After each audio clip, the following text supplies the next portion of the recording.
कौन सी डेट है?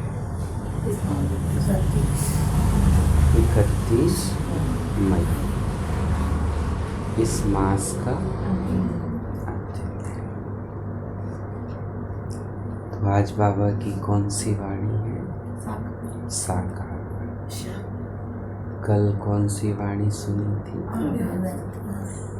कल का स्लोगन क्या था? ये समान था। स्लोगन क्या था?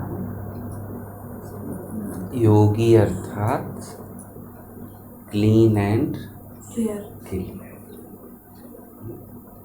स्लोगन यही था। और वरदान क्या था?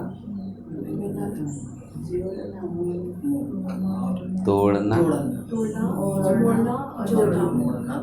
क्या तोड़ना? और मोड़ना क्या है? स्वभाव और संस्कार। और जोड़ना क्या है? बाबा से सर्व संबंध। आज बाबा की मुरली मीठे बच्चे,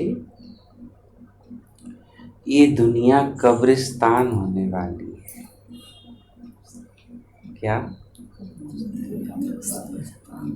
तो कब्रिस्तान से बुद्धि को डिटैच करना है। पहले से ही कोई बता दे कि ये घटना घटने वाली है तो व्यक्ति क्या हो जाता है? अलर्ट। तो भगवान बच्चों को अलर्ट कर रहे हैं, बुद्धि को हटवाना चाह रहे हैं, क्योंकि बुद्धि बहुत ज्यादा कहाँ फंसी हुई है? देहधारियों। इसलिए इससे दिल नहीं लगाओ। दिल ऐसी चीज से लगाओ जो कभी मिटती, कभी विनाश नहीं होती। परिस्तान को याद करो। क्या हुए महाभाग? मीठे बच्चे, ये दुनिया कब्रिस्तान होने वाली है, इसलिए इससे दिल नहीं लगाओ। परिस्तान को याद करो। परिस्तान क्या है? नहीं, परिस्तान माने परियों के रहने का स्थान। कहाँ रहती हैं परियां? परम धाम में तो बिंदु रूप आत्मा रहती है, स्वर्ग में, सतयुगी दुनिया में। उसको क्या कहते हैं? परिस्तान। आज का प्रश्न, तुम गरीब बच्चों जैसा खुशनसीब दुनिया में कोई भी नहीं। क्यों?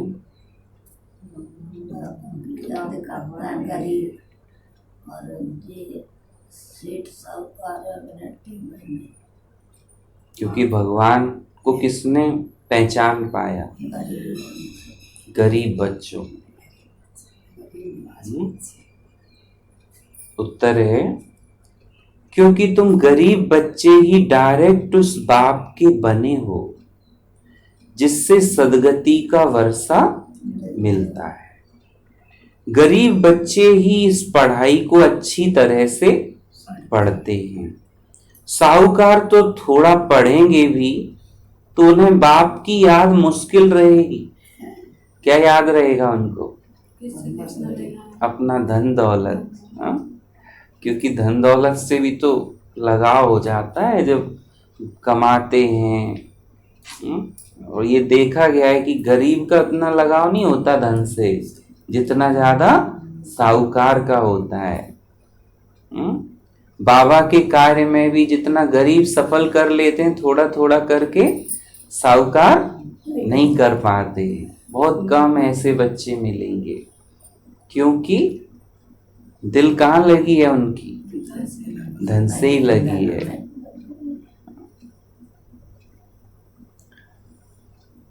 तो किसको बाबा की याद रहती है? गरीब बच्चों को। तुम्हें तो अंत में बाप के सिवा और कुछ भी याद नहीं आना चाहिए। प्रैक्टिस कैसी होनी चाहिए? कि अंत में जब शरीर छोड़े आत्मा तो एक परमात्मा के अलावा कुछ याद नहीं आए।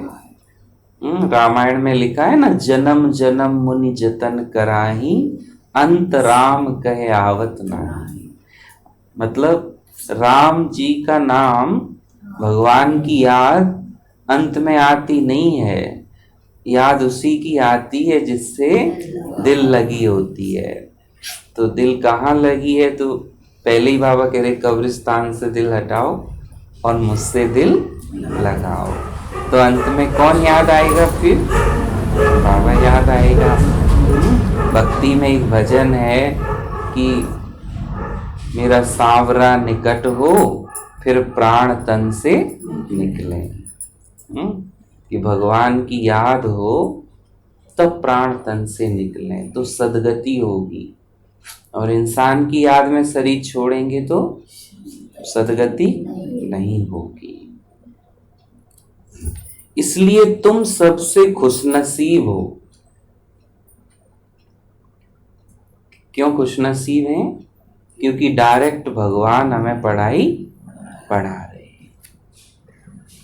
आज का गीत, दिल का सहारा टूट न जाए। कौन है दिल का सहारा?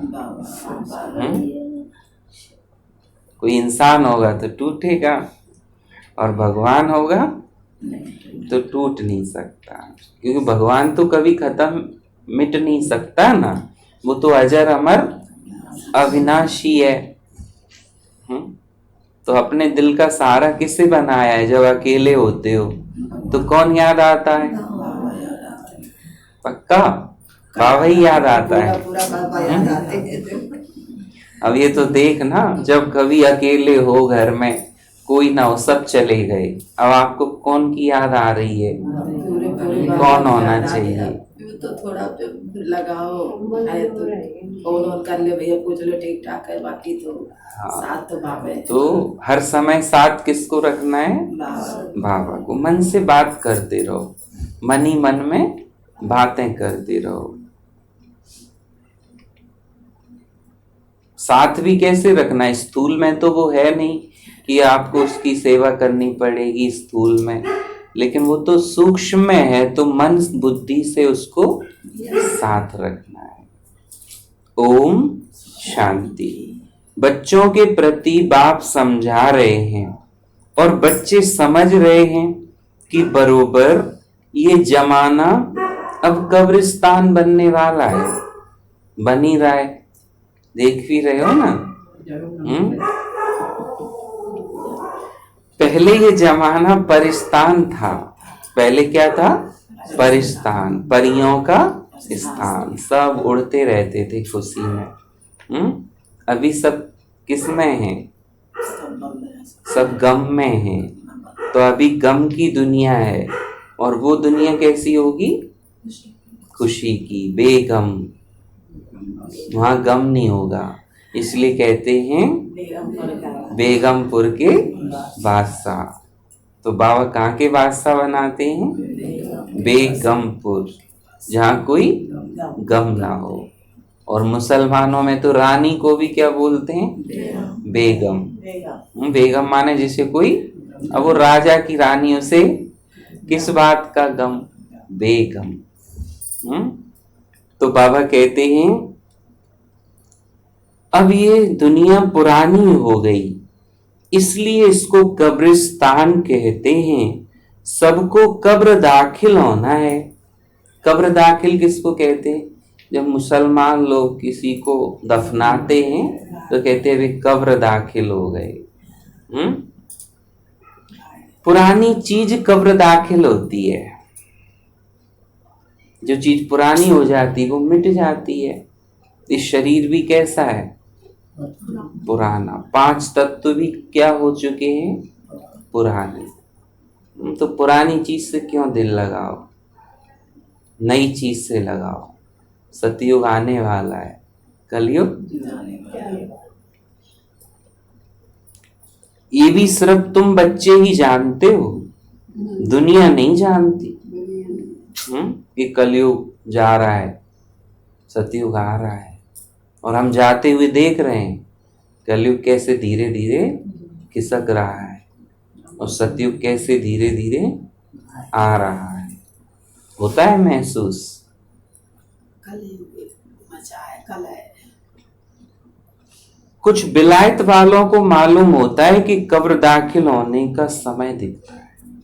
साइंटिस्ट हैं जो उनको कभी कभी अनुभव होता है कि अभी ये होने वाला, अभी कुछ होने वाला है। बोलते भी हैं, फिर मूवी भी बनाते हैं कि अभी कुछ होगा, प्लेनेट पे वो गिरेगा, उल्का पिंड गिरेंगे, ऐसा हो जाएगा। भविष्यवाणियां भी करते हैं ना, तो कुछ कुछ लोग तो महसूस भी करते हैं।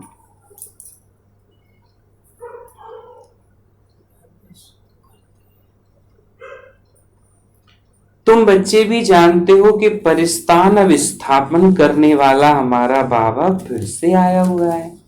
तो जब बाबा फिर से आ गया सतयुग बनाने, तो कलयुग तो जाएगा, कोई ना कोई विधि तो बनेगी।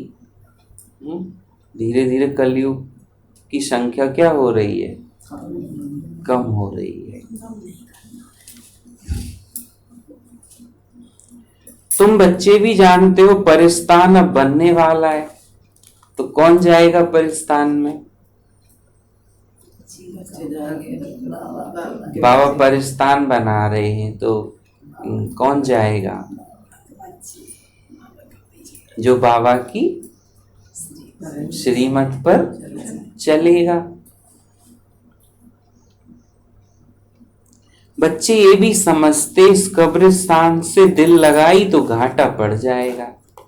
कब्रिस्तान से दिल लगाई तो किसका घाटा? किसका घाटा? आत्मा का। अभी तुम बेहद के बाप से बेहद सुख का वर्षा ले रहे हो, कल्प पहले के मुआफिक। कैसे ले रहे हो? कल्प पहले भी लिया था उसी तरह से। हम ये मुरली पहली बार नहीं सुन रहे, पहले भी कई बार सुन चुके हैं।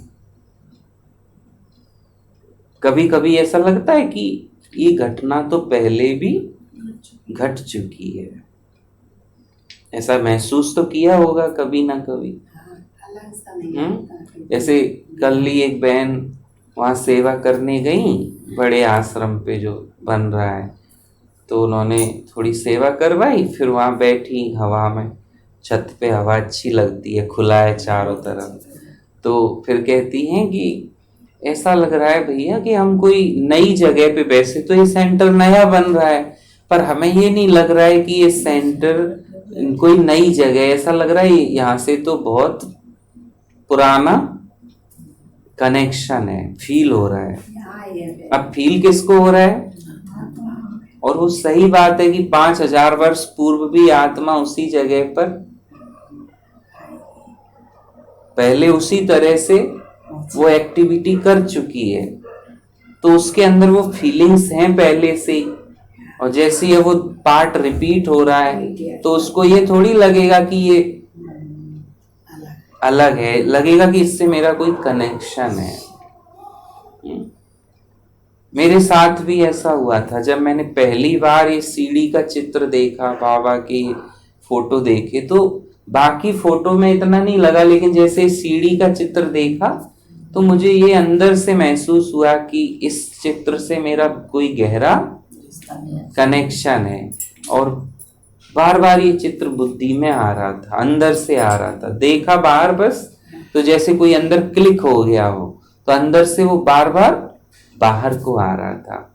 मतलब वो अंदर कहीं ना कहीं आत्मा के भीतर वो कोडिंग स्मृतियों के अंदर है, तो वो बाहर आती है। स्मृति तो है, आत्मा तो वही है, शरीर बदलते रहे जन्म बाई जन्म, पर वो आत्मा वही है, पुरानी वाली आत्मा तो कभी मरती नहीं।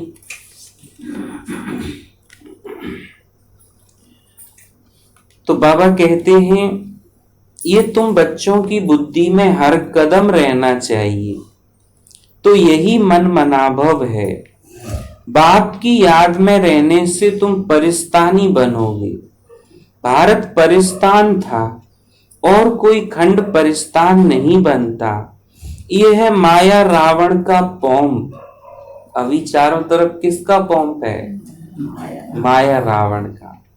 कितना दिखावा है। कहते ना रावण की लंका किसकी थी? सोने की। आकर्षण चारों तरफ इस दुनिया में क्या है? आकर्षण। इसीलिए तो सभी चाहते हुए भी निकल नहीं पाते। लेकिन बाबा कह रहे अब लंका को क्या लगने वाली है? आग। तो आग लगे उससे पहले बुद्धि को हटा लो। ये थोड़ा समय और चलेगा। ये है झूठा सो। आजकल की दुनिया में कैसा सो है? झूठा। अंदर कुछ और है और बाहर कुछ और ही दिखा रहे हैं। सो कितना झूठा है। हर जगह आप देख लो, सबसे ज्यादा सो है, दिखाया जा रहा है। कितना दिखावा है। शादी करेंगे तो भी कितना दिखावा करेंगे। हर जगह देखो, दुकानों पे, मॉल्स में, हम जो नहीं हैं वो हम बनकर दिखा रहे हैं। यानी सत्य से हम बहुत दूर हैं। ये है झूठा सो। कहते भी हैं झूठी माया झूठी काया। ये पिछाड़ी का भव का है। ये भव का देखकर समझते स्वर्ग तो अभी ही है। भव का देख के क्या सोचते हैं? यही स्वर्ग है। इतनी बड़ी बड़ी मॉल्स हैं, इतना कुछ चल रहा है, कितने बड़े बड़े काम हो रहे हैं। तो कहते हैं स्वर्ग तो अभी है, पहले नर्क था। बड़े बड़े मकान बनाते रहते हैं। ये 100 वर्ष का सो है। कितने साल का सो है? 100 वर्ष का। क्योंकि संगम युग कितने साल चलता है? 100 वर्ष तक। टेलीफोन, बिजली, एरोप्लेन, ये सब 100 वर्ष के अंदर ही बनते हैं। पहले थे, बिजली को कितने साल हो गए, टेलीफोन को कितने साल हो गए। ये सब पहले नहीं थे, अभी निकले। वास्तव में भव का क्यों है? माया ने भी अपना भव का क्यों फैलाया? क्योंकि बहुत कम लोग भगवान को पहचान पाए। इन चीजों में लोग क्या हो जाए? बंध जाए, फंस जाए। और वही हो रहा है। सारी दुनिया किसके अधीन हो चुकी है अभी? साधनों के। साधना बहुत कम हो गई है, साधनों के अधीन हो चुकी है। पहले लोग पानी भरने के लिए भी कितनी दूर जाते, कितनी मेहनत करते थे, कुएं से बाल्टी निकालते थे, है ना। आज के लोगों को बोलो तो 1-2 बाल्टी निकालने में ही थक जाएंगे। क्योंकि क्षमता क्या हो गई, अब कम हो गई। पहले जैसी क्षमता नहीं रही। पहले फोन नहीं थे तो माइंड का एक संचार माध्यम होता था।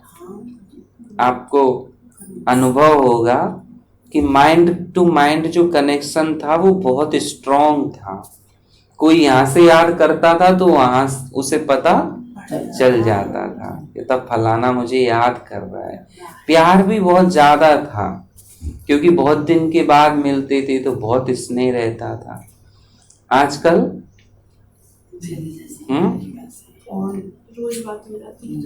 रोज बात हो जाती है तो स्नेह, प्रेम क्या हो गया है? कम। दिखावा बहुत हो गया है। दिखाते रहते हैं। बस दिखावा इतना है कि थोड़ा सा दिखावा नहीं किया तो रूठ जाएंगे। दिखावा ही मैन हो गया इस दुनिया में। तो अभी लोग एक दूसरे को देख के, जो सच्चा होता है वो भी सोचता है कि अरे सब दिखावा कर रहे हैं, तो वो सच्चा व्यक्ति भी किस में लग जाता है, वो भी अपने को झूठा बनाने में लग जाता है।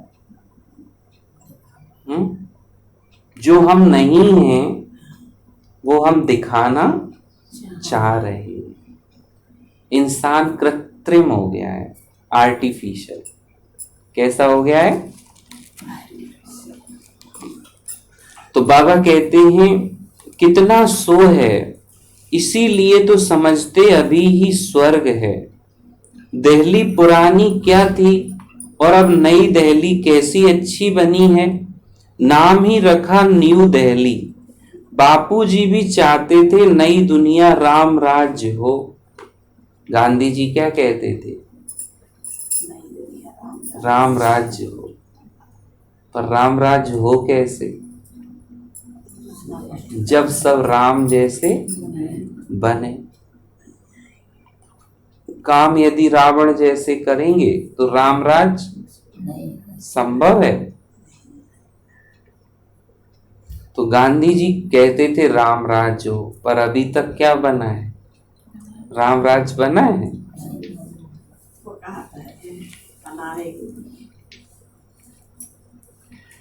परिस्तान हो, ये तो टेम्परेरी पॉम्प है। कितने बड़े बड़े मकान, फाउंटेन आदि बनाते हैं, इसको आर्टिफिशियल स्वर्ग कहा जाता है। कैसा स्वर्ग है ये? तो असली स्वर्ग कहाँ होगा? सतयुग में। सतयुग में सब नेचुरल है और यहाँ सब आर्टिफिशियल है। अभी यहाँ पे पंखा चलाना पड़ता है, कूलर चलाना पड़ता है।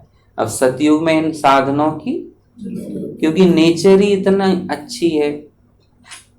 वहां हवा कैसी चलती है? सतयुग में हवा कैसी चलती है? तो कहते वहां हवा चलती है शीतल मंद सुगंध। शीतल माना ठंडी, मंद माना धीरे धीरे झोंके जैसे लगते हैं ना, हवा के झोंके। मंद और सुगंध। उस हवा में फूलों की क्या होती है? ऐसी हवा यहाँ पंखा कूलर दे पाएगा?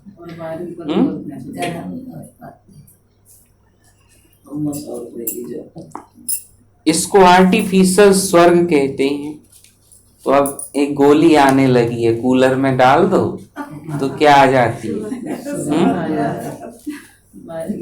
उसमें केमिकल कितना, पर नेचुरल चीज नेचुरली होती है और आर्टिफिशियल आर्टिफिशियली होती है। तुम जानते हो इसका नाम कोई स्वर्ग नहीं है, इसका नाम तो नर्क है। पर नर्क का भी एक शो है, ये है अल्पकाल का शो। ये तो अभी गया की गया। कहाँ गया? बाबा कह रहे नर्क तो गया की गया। अब नर्क जाएगा तो क्या आएगा? स्वर्ग आएगा। अब बाप बच्चों को कहते एक तो शांति धाम को याद करो और एक मुझे याद करो। किस किस को याद करो? शांति धाम को और शिव बाबा को। कितनी देर बैठते शांति धाम में?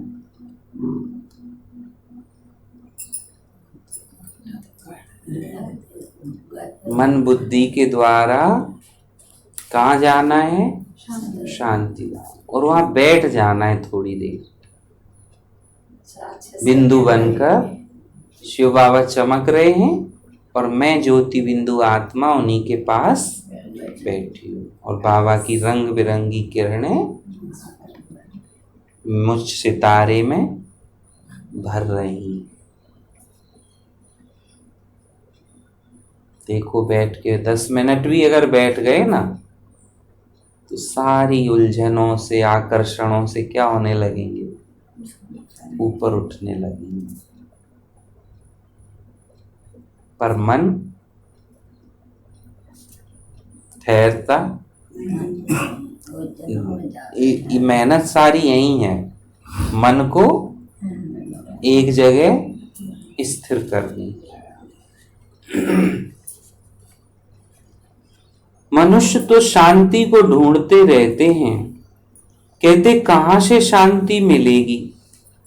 अब ये सवाल तो सारी दुनिया का है कि दुनिया में शांति कैसे हो।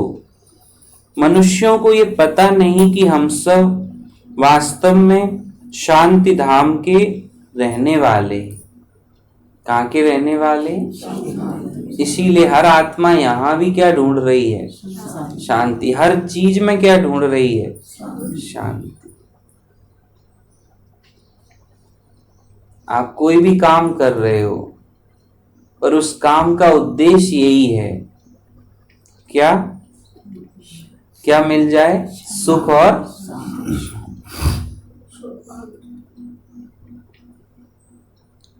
हम आत्माएं शांति धाम में ही शांत रहती हैं, फिर यहां आते हैं तो पाठ बजाते हैं, वहां थे तो चुपचाप बैठे थे शांति की स्थिति में।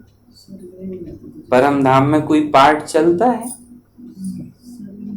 और यहां पर आए तो कितने सारे इंसान खत्म हो जाता है पर काम खत्म नहीं होता। क्या हो सकते हैं काम खत्म कर?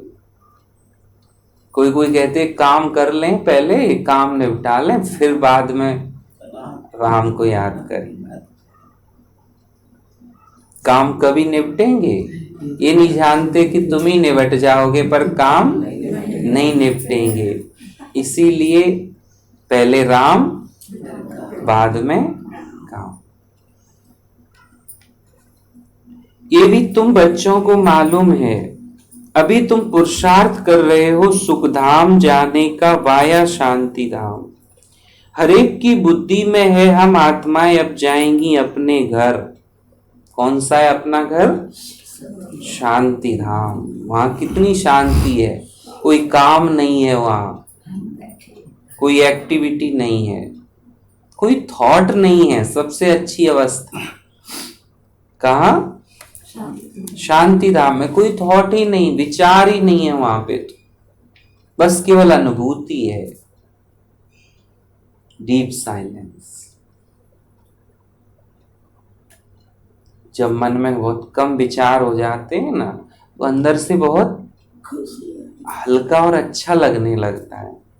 और जिसके मन में ज्यादा विचार आते हैं वो कितना बेचैन हो जाता है, टेंशन होने लगती है। तो विचारों की संख्या क्या होना चाहिए? कम। जितना कम होगा उतने विचारों की क्वालिटी अच्छी होगी। अभी क्या है कि विचार इतने ज्यादा हैं, इसीलिए उसकी क्वालिटी बहुत डाउन है।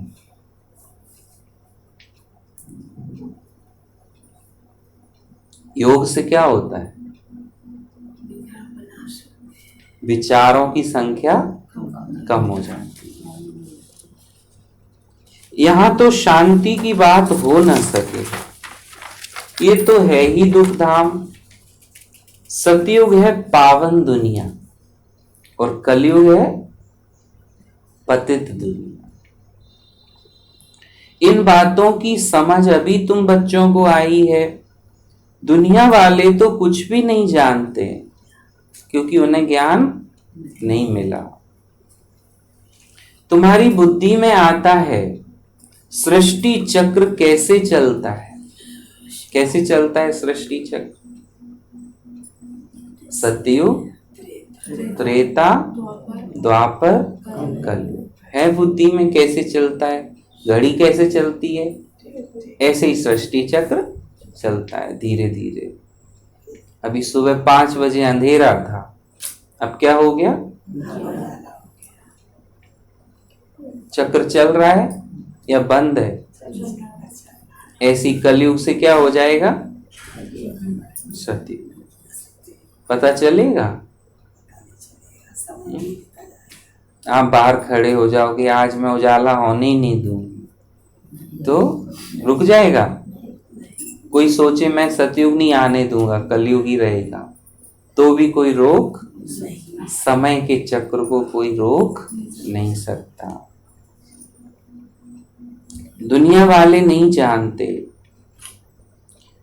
फिर कैसे धर्म स्थापक आकर धर्म स्थापन करते हैं। सृष्टि में कितने अथाह मनुष्य हैं, भारत में भी बहुत हैं। भारत जब स्वर्ग था तो बहुत साहूकार थे और कोई धर्म नहीं था। तुम बच्चों को बाबा रोज रिफ्रेश करते हैं। मुरली सुना के बाबा क्या कर देते हैं, रिफ्रेश। अब एक दिन मुरली नहीं सुनना, ऐसा लगेगा नहाया नहीं है। क्यों? क्योंकि आत्मा इससे क्या हो जाती है, पवित्र हो जाती है, मन इससे पवित्र हो जाता है। ये मन बुद्धि और आत्मा का स्नान है मुरली सुनना। तो सुबह सुबह ही हमने आत्म स्नान कर लिया, ज्ञान गंगा में नहा लिया। बाप और बरसे को याद करो।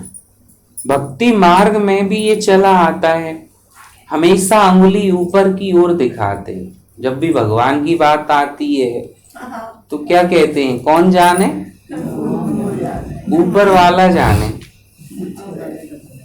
यही बोलते हैं, ऊपर वाला जाने। कभी कोई ये नहीं कहता मंदिर वाला जाने, या मुसलमान बोले मस्जिद वाला जाने, कण वाला जाने, जो कण में रहता है। कण वाला जाने ऐसे भी नहीं बोलते। धरती में रहता है, आसमान में रहता है, वो जाने। क्या कहते हैं, ऊपर वाला जाने। हमेशा उंगली दिखाते हैं।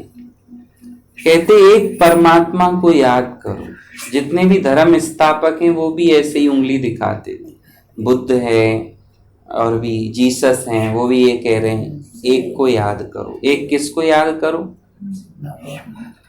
जो एक सबसे ऊंचे से ऊंचा है, परमपिता परमात्मा, ज्योति बिंदु स्वरूप। कबीरदास जी भी निराकार परमात्मा को ही याद करते थे, उनको ही वो राम कहते थे। पर निराकार का लोगों ने अर्थ क्या समझ लिया कि जिसका कोई आकार ही ना हो। तो निराकार उसको नहीं कहते हैं, निराकार उसको कहते हैं जिसका कोई भौतिक आकार शरीर ना हो, जिसका कोई फिजिकल फॉर्म ना हो। जैसे और देवी देवताओं का फिजिकल फॉर्म है, उनकी हम मूर्ति बना सकते हैं, लेकिन परमात्मा की कोई मूर्ति नहीं बना सकते। शिवलिंग तो एक कोशिश की है कि वो ज्योति रूप को दिखाएं, ऐसे पूजा पाठ कैसे करें उसका, लेकिन परमात्मा का स्वरूप तो बिल्कुल न्यारा है। अब आपसे कोई कहे आत्मा की फोटो बनाओ, तो क्या फोटो बनाएंगे? वो तो एक प्रकाश है, एक एनर्जी है, फोटो क्या बनेगी इसकी? पर वो दिखाने के लिए कुछ ना कुछ, समझाने के लिए बना दिया जाता है।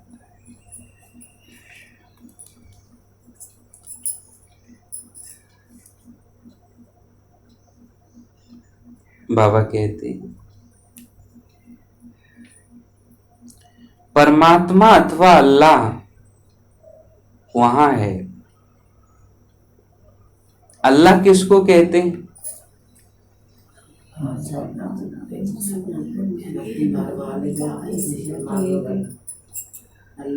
अल्लाह, भगवान, ईश्वर, खुदा, राम एक ही है या अलग अलग?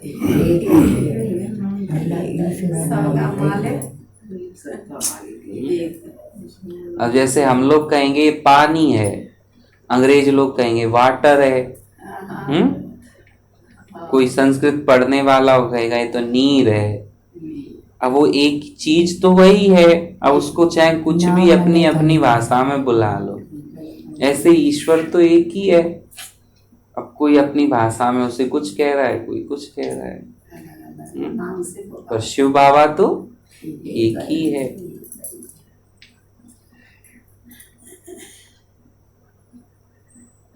अब शिव बाबा कहते हैं तो भी कई लोग ये समझते शायद ये इनके बाबा हैं कोई अलग, है ना, और ये नहीं जानते कि आप भी वो मंदिर में पूजा करने जाते हैं शिवलिंग की। तो शिव बाबा तो एक ही हैं, पर वो कहेंगे आपके बाबा, मतलब उनके नहीं है बाबा। अपने बाबा से बोलो ऐसे काम भेजा है। भैया ब्रह्मा बाबा का फोटो रख लो तो हमारे नाती का है फोटो करा को फोटो ले आई है कौन के। तो बाबा कहते हैं अच्छी बात है ना, तो समझाने के लिए जब कोई नई चीज देखता है तो वो पूछता है तो क्या करेंगे, उसको प्यार से बैठा के समझाएंगे कि इनके शरीर में कौन आते हैं, भगवान परम पिता परमात्मा। और ये कौन है, वही ब्रह्मा जी हैं जिनको तुम टीवी में देखते हो, जिनको तुम शास्त्रों में पढ़ते हो, जिनके द्वारा भगवान ने नई सृष्टि की स्थापना की। तो समझाएंगे नहीं तब तक उन्हें समझ में नहीं आएगा। आने लगा वैसे और आश्रम में भी आने लगा तो देख। तो बाबा कहते हैं उनको ये भी पता नहीं कि याद से क्या फायदा होगा, परमात्मा के साथ हमारा क्या संबंध है ये भी नहीं जानते। क्या संबंध है, वो हम सब आत्माओं का पिता है। दुख के समय बस पुकारते हे राम हे प्रभु, आत्मा ही याद करती है, पर उसको ये पता नहीं कि सुख शांति किसको कहते हैं। तुम्हारी बुद्धि में आता कि हम सब एक बाप की संतान है। किसकी संतान है, तो फिर दुख क्यों होना चाहिए, बेहद के बाप से तो सुख का वर्षा मिलना चाहिए। ये भी चित्र में क्लियर है, भगवान ही स्वर्ग की स्थापना करने वाला है, हेवनली गॉड फादर। वह आते भी भारत में ही हैं, पर ये कोई समझते नहीं है। देवी देवता धर्म की स्थापना जरूर संगम युग पर ही होगी। तो अभी कौन सा युग चल रहा है, देवी देवता धर्म की स्थापना कब होगी, अब सतयुग में तो आ ही जाएंगे देवी देवता, तो जरूर उससे पहले ही तो स्थापना होगी। तो कौन से युग में होगी, कलयुग में कि द्वापर में, संगम युग में, क्योंकि द्वापर में हो जाती तो फिर कलयुग ही नहीं आता। तो कब होती है सतयुग की स्थापना, सतयुग में कैसे होगी, परंतु ये बातें दूसरे धर्म वाले नहीं जानते। ये तो बाप ही नॉलेजफुल है, तो समझाते हैं बच्चे आदि सनातन देवी देवता धर्म कैसे स्थापन हुआ। सतयुग की आयु लाखों वर्ष कहने से बहुत दूर कर दिया है। तुम बच्चों को चित्रों पर अच्छी तरह समझाना है। भारत में ये लक्ष्मी नारायण राज्य करते थे। कौन राज्य करता था, ये लक्ष्मी नारायण। कब राज्य करते थे, 5000 वर्ष पूर्व। ये तो सब जानते, पहले राजाओं का राज्य था, तो राजाओं से पहले किसका होगा, देवी और देवताओं का। इसीलिए हम अपने पूर्वज किसे मानते हैं, अपना पूर्वज किसे मानते हैं, कहते हैं ना हम राम के वंशज हैं, हम कृष्ण के वंशज हैं। तो कौन हुए हमारे पूर्वज, देवी देवता। तो हम किस कुल की आत्मा हुए, देव कुल की हुए कि नहीं हुए। जब वही हमारे पूर्वज हैं तो हम किस कुल के हुए, देव कुल के। परंतु अब कर्म वैसे नहीं रहे तो देव कुल का कहने में क्या आती है, शर्म आती है। तो फिर क्या कहने लगे, हम तो हिंदू हैं।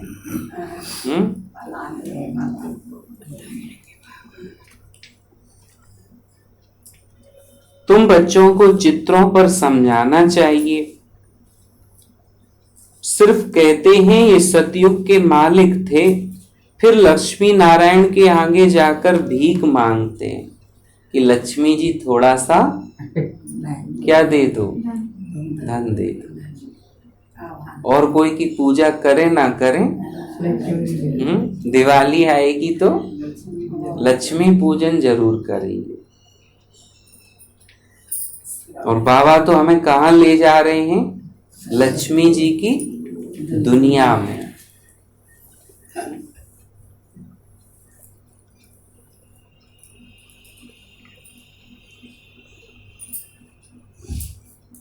अल्पकाल के लिए कुछ ना कुछ मिल जाता है।